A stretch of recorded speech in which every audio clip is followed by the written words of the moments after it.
Hello student, আজকে আমরা একাদশ শ্রেণীর ভূগোল এই অংশটা নিয়ে আলোচনা করব।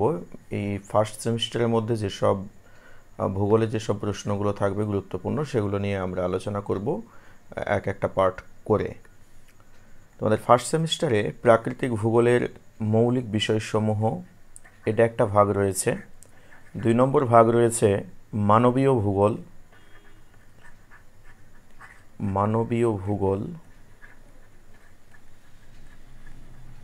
এবং 3 নম্বর ভাগটা রয়েছে ভারতের ভূগোল।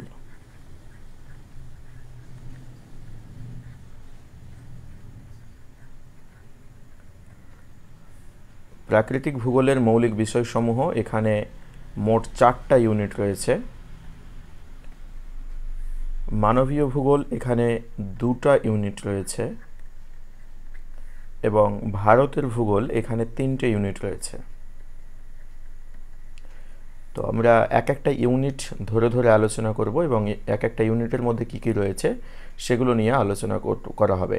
তো আজকে আমরা যে প্রথম ইউনিটটা নিয়ে আলোচনা করব, প্রথম অধ্যায় বা প্রথম ইউনিট, এটা হচ্ছে প্রাকৃতিক ভূগোলের মৌলিক বিষয়সমূহ এর একটা ইউনিট। এই ইউনিটের মধ্যে আবার আমরা 3 থেকে 4টা পার্ট করব, অর্থাৎ এক একটা ইউনিটের মধ্যে 3 থেকে 4টা পার্ট হবে এবং তারপরে 2 নম্বর ইউনিট, সেখানেও 2 থেকে 3টা বা 4টা পার্ট হবে। এইভাবে ধীরে ধীরে পার্টগুলো সব আপলোড করা হবে। আমরা প্লেলিস্ট তৈরি করে দেবো, সেখানে ভিডিওগুলো সাজানো অবস্থায় থাকবে। তো আজকে আমরা ফার্স্ট সেমিস্টার ভূগোলের প্রথম ইউনিট কিসের প্রথম ইউনিট? প্রাকৃতিক ভূগোলের মৌলিক বিষয়সমূহের এর প্রথম ইউনিটের প্রথম পার্ট নিয়ে আলোচনা করব। এখানে ভূগোলের একটা পিডিএফ বই রয়েছে, তোমরা আমাদের ওয়েবসাইটে গিয়ে সেটা ডাউনলোড করে নিতে পারো। এর সব থেকে বিশেষ বৈশিষ্ট্য যেটা হলো যে এখানে একটা পেজে মক টেস্ট বলে লেখা আছে। একটা পেজ তোমরা দেখতে পাবে এর মধ্যে মক টেস্ট। এই মক টেস্টে ক্লিক করলে তোমরা অধ্যায়ভিত্তিকভাবে ভূগোলের মক টেস্টগুলো দিতে পারবে এবং এটা যেহেতু তোমাদের এমসিকিউ প্যাটার্নে পরীক্ষা হবে, এটা খুব গুরুত্বপূর্ণ। প্রথম প্রশ্ন হচ্ছে, জিওগ্রাফি শব্দটি প্রথম কে ব্যবহার করেছিলেন? জিওগ্রাফি কথাটি সর্বপ্রথম ব্যবহার কে করেছিলেন? আচ্ছা, এর আগে আমাদের যেটা অংশ প্রথম অধ্যায়ের 1 নম্বর ইউনিটে যে অংশটা আমরা পড়ব সেটা হচ্ছে বিষয় হিসেবে ভূগোলের সংজ্ঞা, প্রকৃতি ও শ্রেণীবিভাগ, প্রাকৃতিক ভূগোলের পরিধি ও বিষয়বস্তু। এটা হচ্ছে আমাদের প্রথম ইউনিট। তো এখানে ভূগোল সম্পর্কে যেসব সংজ্ঞাগুলো রয়েছে, প্রকৃতি রয়েছে, ভূগোল সম্পর্কে কে কী বলেছেন, জিওগ্রাফির উৎপত্তি কোথা থেকে হলো, জিওগ্রাফি কথাটি প্রথম কে ব্যবহার করেছিলেন, এইসব বিষয়গুলো এখানে আমাদেরকে পড়তে হবে। ওকে, তো জিওগ্রাফি শব্দটি প্রথম ব্যবহার কে করেছিলেন? উইলিয়াম মরিস ডেভিস, হেরোডোটাস, এরাতোস্থেনিস নাকি টলেমি? এটার উত্তর হবে এরাতোস্থেনিস প্রথম জিওগ্রাফি শব্দটি ব্যবহার করেছিলেন। 2 নম্বর প্রশ্ন, ভূগোলে স্থান শব্দটি ব্যবহার করেছিলেন কে? প্রথম স্থান শব্দটি প্রথম কে ব্যবহার করেছিলেন? জিমারম্যান, জেমস হার্টন, স্কিফর নাকি এমরিস জোন্স? এর মধ্যে যিনি প্রথম স্থান কথাটি ব্যবহার করেছিলেন তিনি হলেন জিমারম্যান। আমরা জিমারম্যানকে ইকোনমিক্স জিওগ্রাফিতে পড়েছি। নিম্নলিখিত কোনটি ভূগোল শাস্ত্রের শাখা নয়? জলবায়ু, ভূমিরূপ, জলবিজ্ঞান, প্রত্নতত্ত্ববিদ্যা। তো জলবায়ু এটা ভূগোলের মধ্যে আলোচনা করা হয়েছে, ভূমিরূপ বিদ্যা এটাও ভূগোলের মধ্যে আলোচনা করা হয়েছে, জলবিজ্ঞানও ভূগোলের মধ্যে আলোচনা করা হয়েছে, অর্থাৎ এগুলো আলাদা আলাদা শাখা। কিন্তু প্রত্নতত্ত্ববিদ্যা এটার মানে হলো যে কোনো একটা প্রাচীন জিনিসকে নিয়ে পড়াশোনা করা, সেটা হচ্ছে প্রত্নতত্ত্ববিদ্যা। এটা ভূগোলের শাখার অংশ না। 4 নম্বর প্রশ্ন, প্রণালীবদ্ধ ভূগোলের স্রষ্টা কে? Carl Ritter, James Hutton, von Humboldt, Ptolemy. প্রণালীবদ্ধ ভূগোল মানে হলো যে ভূগোলকে একটা নির্দিষ্ট সিস্টেমের মধ্যে নিয়ে এসেছিলেন, ভূগোলকে একটা নির্দিষ্ট সিস্টেম বা একটা প্রণালীর মধ্যে নিয়ে এসেছিলেন কে? এই 4 জনের মধ্যে curl Ritter, James Horton, Humboldt নাকি টলেমি? তো এটার উত্তর হবে কার্ল রিটার। কার্ল রিটার ইনাকেও ভূগোলের জনক বলা হয়। ভূগোলের জনক মানে আধুনিক যুগে বেশ কয়েকজনকে ভূগোলের জনক বলা হয়, তার মধ্যে কার্ল রিটার রয়েছেন। ওপরে যদি আমরা এরাতোস্থেনিসকে দেখি, এরাতোস্থেনিসকেও ভূগোলের জনক বলা হয়। হেরোডোটাস ইনাকে তো ইতিহাসের জনক বলা হয়। ওকে, 5 নম্বর, ভূগোল আলোচনার কেন্দ্রবিন্দুতে কি অবস্থান করে? অর্থাৎ ভূগোলের আলোচনায় কেন্দ্রবিন্দুতে কি থাকে? ভূগোলের আলোচনায় কি কি জিনিস উঠে আসে, মানে মূল কেন্দ্রবিন্দুতে কি থাকে? প্রাকৃতিক বিষয়, সাংস্কৃতিক বিষয়, অর্থনৈতিক বিষয়, নাকি প্রাকৃতিক ও সাংস্কৃতিক বিষয়ের মধ্যে সম্পর্ক? তো ভূগোল আলোচনা করে বা ভূগোলের কেন্দ্রবিন্দুতে থাকে প্রাকৃতিক এবং সাংস্কৃতিক বিষয়ের মধ্যে সম্পর্ক, যে প্রাকৃতিক বস্তু এবং সাংস্কৃতিক বস্তুর মধ্যে কি করে সম্পর্ক বজায় রাখা যায়। প্রাকৃতিক বস্তু বলতে যেগুলো আমরা প্রকৃতিতে পেয়ে থাকি, সাংস্কৃতিক বিষয় বলতে মানুষের জ্ঞান বুদ্ধি, তারপরে মানুষের কর্মদক্ষতায় সমস্ত কিছু হচ্ছে সাংস্কৃতিক বিষয়। তো প্রাকৃতিক বিষয়ের সাথে মানুষের সাংস্কৃতিক বিষয়ের মধ্যে মেলবন্ধন সৃষ্টি করে ভূগোল। বায়ুর ক্ষয় কার্য কোন ভূগোলের আলোচ্য বিষয়? তো এখানে যদি একটু সাধারণ জ্ঞান ব্যবহার করা হয় তাহলে এর উত্তর দেওয়া যাবে। প্রথম উত্তর কি, জলবায়ু অপশান। প্রথম অপশান দেওয়া আছে জলবায়ু ভূগোল, মৃত্তিকা ভূগোল, পরিবেশ ভূগোল, নাকি ভূমিরূপবিদ্যা। তো 6 নম্বর আমাদের যেটা উত্তর হবে জলবায়ু সাধারণত টেম্পারেচার, উষ্ণতা এবং রেনফল, এই দুটোকে বেশি গুরুত্ব দেওয়া হয়। তো এখানে তো বায়ুর ক্ষয়কার্য এই কথাটা তেল না। মৃত্তিকা, এটা এখানে তো মাটি নিয়ে আলোচনা করা হয়। পরিবেশ ভূগোল, এখানে মাটি উদ্ভিদ যা কিছু পরিবেশের মধ্যে রয়েছে সেটাকে নিয়ে আলোচনা করা হয়। কিন্তু ভূমিরূপবিদ্যা, যেটাকে আমরা জিওমরফোলজি বলে থাকি, তো এই ভূমিরূপবিদ্যার মধ্যে কিভাবে বায়ু কাজ করে, কিভাবে হিমবাহ কাজ করে, কী করে নদী কাজ করে, এটা আমরা ভূমিরূপবিদ্যার মধ্যে পড়ে থাকি।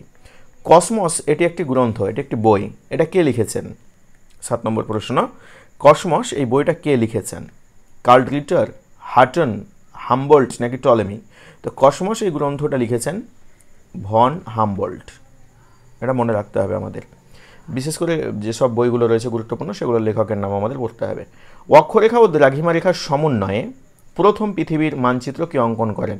পৃথিবীর মানচিত্র তো আগেই অনেকে অঙ্কন করেছিলেন, যেমন আমরা অ্যানেক্সিমেন্ডারের কথা শুনেছি যে অ্যানেক্সিমেন্ডার তিনি এঁকেছিলেন, ঠিক আছে, প্রথম মানচিত্র অঙ্কন করেছিলেন অ্যানেক্সিমেন্ডার। তবে অক্ষরেখা যেগুলো পূর্ব পশ্চিমে বিস্তৃত রয়েছে পৃথিবীর ওপরে কাল্পনিক রেখা, সেগুলোকে আমরা অক্ষরেখা বলি। উত্তর থেকে দক্ষিণে যেসব কাল্পনিক রেখাগুলো বিস্তৃত হয়েছে সেগুলোকে আমরা দ্রাঘিমা রেখা বলি। তাই অক্ষরেখা এবং দ্রাঘিমা রেখা দিয়ে পৃথিবীর মানচিত্র প্রথম অঙ্কন করেছিলেন কে? অ্যানেক্সিমেন্ডার না, অ্যানেক্সিমেন্ডার প্রথম মানচিত্র অঙ্কন করেছিলেন কিন্তু তিনি অক্ষরেখা এবং দ্রাঘিমা রেখার ব্যবহার করেননি। টলেমি, স্ট্রাবো, নাকি ফ্রেডরিক? তো এখানকার মধ্যে আমাদের উত্তর হবে টলেমি। টলেমি প্রথম অক্ষরেখা এবং দ্রাঘিমা রেখার সমন্বয়ে পৃথিবীর মানচিত্র অঙ্কন করেছিলেন। 9 নম্বর হচ্ছে নিম্নলিখিত কোনটি মানবীয় ভূগোলের শাখা নয়? মানবীয় ভূগোলের শাখা নয়। তো এখানে দেখো আমাদের কি কি অপশন রয়েছে, একটু সাধারণভাবে আমরা যদি বুঝি তাহলে বুঝতে পারবো এখানে যে জনবস্তি ভূগোল, সামাজিক ভূগোল, পরিবেশ ভূগোল, নাকি চিকিৎসা ভূগোল। মানবীয় ভূগোলের শাখা নয়, অর্থাৎ মানুষ নিয়ে আলোচনা করে না বা মানুষ নিয়ে আলাদাভাবে স্পেসিফিক কোনো ডিসকাস নেই এর মধ্যে। জনবস্তি, এখানে তো মানুষ আছে। সামাজিক ভূগোল, সমাজ গড়ে ওঠে কাদের নিয়ে? মানুষদের নিয়ে সমাজ গড়ে ওঠে। চিকিৎসা ভূগোলে এখানে মানুষের কর্মকাণ্ডকে লক্ষ্য করা যায়। পরিবেশ ভূগোলে আমরা সাধারণত মানুষের যে ভূগোলের মানবীয় ভূগোলের যে শাখার অংশ সেটা আমরা এখানে লক্ষ্য করতে পারি না, অর্থাৎ পরিবেশ ভূগোল হবে এটা এখানকার আমাদের কারেক্ট অ্যান্সার। ভূমিরূপবিদ্যার জনক কে? 10 নম্বর প্রশ্ন আমাদের। Thornbury, James Hutton, Carl Sauer, Eratosthenes. এটার উত্তর হবে থর্নবেরি, উইলিয়াম থর্নবেরি, তিনাকে ভূমিরূপবিদ্যার জনক বলা হয়। রাজনৈতিক ভূগোলের জনক কে? Carl Ritter, James Hutton, von Humboldt, নাকি ফ্রেডরিক রেডজেল? রাজনৈতিক ভূগোলের জনক বলা হয় রেডজেলকে। ঘয়ের যেটা অপশন আমাদের রয়েছে ফ্রেডরিক রেডজেল। 12 নম্বর প্রশ্ন, এশিয়া কিংবা ভারতের মধ্যে সর্বপ্রথম ভূগোল চর্চা শুরু হয়েছিল কোথায়? কলকাতা বিশ্ববিদ্যালয়, মাদ্রাজ বিশ্ববিদ্যালয়, আলিগড় মুসলিম বিশ্ববিদ্যালয় নাকি দিল্লি বিশ্ববিদ্যালয়? 12 নম্বর প্রশ্ন আমাদের। 12 নম্বর প্রশ্ন, প্রথম এশিয়া তথা ভারতের মধ্যে, এখানে এশিয়া তথা ভারতে প্রথম শুরু হয়েছিল এশিয়ার মধ্যে ভূগোলের চর্চা কোথায়? আলিগড় মুসলিম বিশ্ববিদ্যালয়ে। এটা খুব গুরুত্বপূর্ণ প্রশ্ন, ঠিক আছে, স্টার মার্ক দিয়ে রাখবে। 13 নম্বর প্রশ্ন, নিম্নলিখিত কোনটি মানবীয় ভূগোলের শাখা? মানবীয় ভূগোল, এটা সম্ভবত আগে একটু করলাম নাকি? 13 নম্বর প্রশ্ন, পরিবেশ মানুষ নিয়ে আলোচনা করে।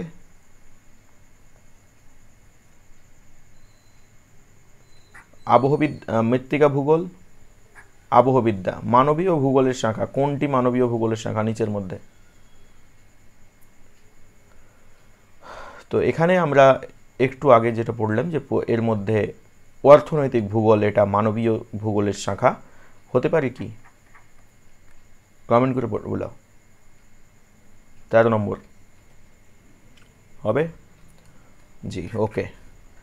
13 নম্বর যেটা, সেটা হচ্ছে অর্থনৈতিক ভূগোল। অর্থনৈতিক ভূগোল গঠিত হয়েছে মানুষদের নিয়ে, ঠিক আছে। এখানে মানবীয় অর্থনৈতিক ভূগোলে মানুষই মুখ্য ভূমিকা পালন করে। মানুষের অর্থনৈতিক ক্রিয়াকলাপ এখানে প্রধান ভূমিকা পালন করে। ভূগোলে মানচিত্র অঙ্কন পদ্ধতি কী নামে পরিচিত? কোনো একটা মানচিত্রকে অঙ্কন করতে হবে, এই অঙ্কন পদ্ধতি কী নামে পরিচিত? গাণিতিক ভূগোল, জিআইএস, দূর সংবেদন নাকি কার্টোগ্রাফি? 14 নম্বর প্রশ্ন, আমরা পড়েছি যে কার্টোগ্রাফি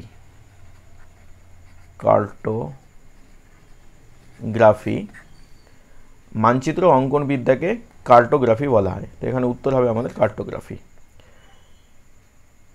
ডিকশনারি অফ জিওগ্রাফি, এটা একটা বইয়ের নাম। এই গ্রন্থটি লিখেছেন কে?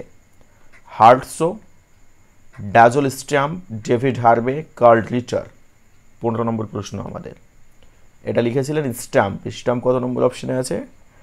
ডাজল স্ট্যাম্প, এই খ নম্বর অপশানটা ঠিক হবে। ভৌগোলিক তথ্য ব্যবস্থাকে সংক্ষেপে কি বলা হয়? ভৌগোলিক তথ্য ব্যবস্থাকে GPS, global positioning system, geographical information system, remote sensing নাকি কার্টোগ্রাফি? কার্টোগ্রাফি আমরা একটু আগে পড়লাম যে ম্যাপের কথা, যে ম্যাপ মানচিত্র অঙ্কন বিদ্যাকে কার্টোগ্রাফি বলা হয়। রিমোট সেন্সিং হচ্ছে দূর সংবেদন, অর্থাৎ কোনো বস্তুকে টাচ না করে যদি সেটা সম্পর্কে আমরা তথ্য সংগ্রহ করি তাহলে সেটা হচ্ছে রিমোট সেন্সিং। আর জিপিএস হচ্ছে গ্লোবাল পজিশনিং সিস্টেম, যে পৃথিবীর কোন জায়গাতে অবস্থান করছে দ্রাঘিমা অক্ষরেখা সেগুলো অনুযায়ী আমরা অবস্থান নির্ণয় করতে পারি। আর জিওগ্রাফিক্যাল ইনফরমেশন সিস্টেম মানে হচ্ছে আমরা ভূপৃষ্ঠ থেকে কোনো জায়গার সম্পর্কে তথ্য সংগ্রহ করতে পারি। তো এখানকার যে ফুল ফর্মের মধ্যেই লুকিয়ে রয়েছে ভৌগোলিক তথ্য ব্যবস্থা সংগ্রহ, ঠিক আছে। তো এটাই হবে জিআইএস, এটাই সঠিক উত্তর হবে। কি ব্যাপার, এখানে গোলমাল হয়ে গেছে। 16 নম্বর প্রশ্ন, 16, এটা 17, 18, 19, 20, 21, ওকে, কিছু মিস্টেক হয়েছে। যাই হোক, আমরা 17 নম্বর থেকে শুরু করছি। এগুলো 92 নম্বর, এটা হয়তো মিস্টেক করে এসে, এগুলো যদি উত্তর পারো তাহলে তোমরা উত্তরগুলো কমেন্ট বক্সে দিয়ে দেবে, ঠিক আছে। আমি হয়তো এই ক্লাস বড় হয়ে যাবে, ওই জন্য আমরা 17 নম্বর থেকে শুরু করছি, ঠিক আছে। ভূগোলের জনক কাকে বলা হয়? ভূগোলের জনক একটু আগে আমরা বললাম যে এরাটোস্থেনিস রয়েছে, ঠিক আছে, তারপরে কার্ল রিটার রয়েছে, এদেরকে বলা হয় ভূগোলের জনক। তবে ভূগোলের জনক যদি আমাদের সর্বজনের যদি আমরা মতকে গ্রহণ করি তাহলে ভূগোলের জনক আমরা এরাটোস্থেনিসকে বলতে পারবো, ঠিক আছে। রিমোট সেন্সিং বলতে কি বোঝো? একটু আগে আমরা বললাম রিমোট সেন্সিং মানে হচ্ছে দূর সংবেদন। এগুলো এই 3টে অপশন, এগুলো ঠিক হবে না। 19 নম্বর, জিআইএস এর পূর্ণ রূপ কি? একটু আগে এগুলো নিয়ে আমরা বললাম। জিআইএস, জিওগ্রাফিক্যাল ইনফরমেশন সিস্টেম, এটা হবে ঠিক। জিওলজিক্যাল হবে না, জিওলজিক্যাল হবে না, বা জেনারেলও হবে না। গ্লোবাল ইনফরমেশন সিস্টেম, এটাও হবে না। জিওগ্রাফিক্যাল ইনফরমেশন সিস্টেম হবে। 20 নম্বর, জিপিএস, একটু আগে বললাম গ্লোবাল পজিশনিং সিস্টেম, এটা হবে right answer. Geographical positioning system, এটা হবে না। জেনারেল পজিশনিং সিস্টেম হবে না। গ্লোবাল প্ল্যানেটারি সিস্টেম, এটাও হবে না। 21, ভূগোল হলো মিশ্র গণিতশাস্ত্রের একটি অংশ মাত্র, এই কথাটি কে বলেছেন? ভূগোল হলো মিশ্র গণিতশাস্ত্রের একটি অংশ মাত্র। হামবোল্ট, ভ্যারেনিয়াস, রিটার, ডেভিড হার্ভে, এটা বলেছিলেন ভ্যারেনিয়াস। এখন এখানে 92, 93 যেগুলো আছে এগুলো আমরা একটু বলেই নিই, যেহেতু চলে এসছে আমাদের স্লাইডে। ওকে, 92 নম্বর প্রশ্ন যেটা রয়েছে,